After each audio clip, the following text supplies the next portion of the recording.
Mike Flynn has resigned as the National Security Advisor, but we still have drama as to who knew what and when did they know it. Yesterday, Congressman Elijah Cummings came out hard slamming the Trump White House. What did the president know, and when did he know it? Was the president aware of Flynn's efforts? Did he support them? Folks, again, this is a huge battle. Yesterday, White House Press Secretary Sean Spicer took lots of questions on this issue and was sort of going back and forth as to what the heck is going on, saying, well, when they were told, when Vice President Pence was told that Trump asked for the resignation, then others said that Flynn gave the resignation. Roll tape. We've been reviewing and evaluating this issue with respect to General Flynn on a daily basis for a few weeks, trying to ascertain the truth.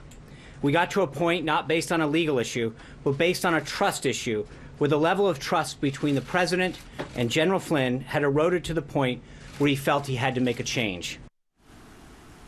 All right, folks, let's go to our panel. Barbara Onwine, Greg Carr, and Liz Copeland. All right, folks, I'm trying to understand what in the world is going on here, Barbara. I'll start with you. I'm a little confused. And the Republicans, they don't want any part of this. They've, no, it's sorting itself out. How in the world are they saying that? Well, the first issue, Roland, is who told Mike Flynn to make the call in the first place. That is what I want to know. He didn't just sit up and say, oh, I'm going to go talk to Russian intelligence, talk to Russia about, the sanctions. So who gave him his directions? I know and I believe in my heart that there's no way he did this on his own. We want to know. We want to follow not just the money, but we want to follow the chain of command and find out who really was behind this. I think everybody needs to be held accountable. Everyone who was part of this needs to be held accountable for treason against our nation. Mm-hmm.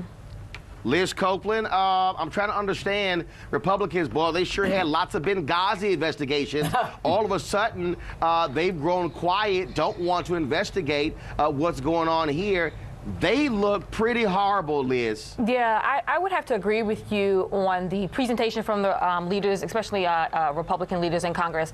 I think that most of them are trying to be very cautious and manage the relationship with the White House. I mean, the Republicans, we are in control of both chambers of Congress as well as having the White House. But I think one of the most important things to talk about is the motive of the leakers. General Flynn and Donald Trump have enemies within the intelligence community. But Liz, I get the talking point, but Liz, here's the deal.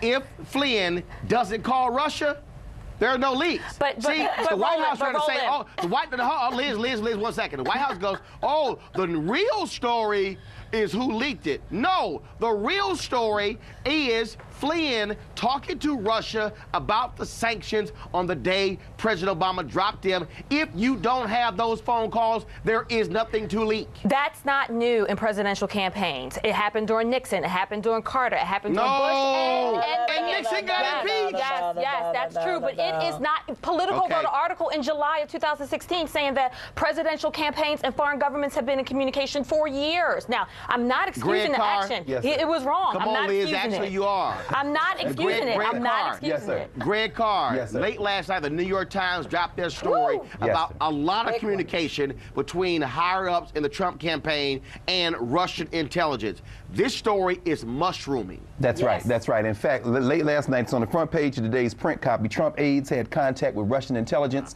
during the campaign. We know Paul Manafort, who was on the payroll over there, particularly around the Ukraine question, he dropped him as a campaign operative, but there he is again. Right. And, Liz is not wrong in terms of that intelligence community, but unlike the Nixon White House, the Trump White House is full of rank amateurs. Every day becomes a lesson in civics. And so what you see is the GOP is there are more children now who know what the Logan Act is, and because people are understanding the Emoluments Clause. This is really about the rule of law. Are the Republicans I was going to say, are the Republicans going, and Paul Ryan, who's going to test to win, Jason Chaffetz, who should be ashamed of himself, are they really going to sacrifice the possibility of the state with their agenda? Kickstart your day at 7 and get the news you need from the perspective you want. NewsOne Now with Roland Martin, every weekday morning at 7 on TV 1.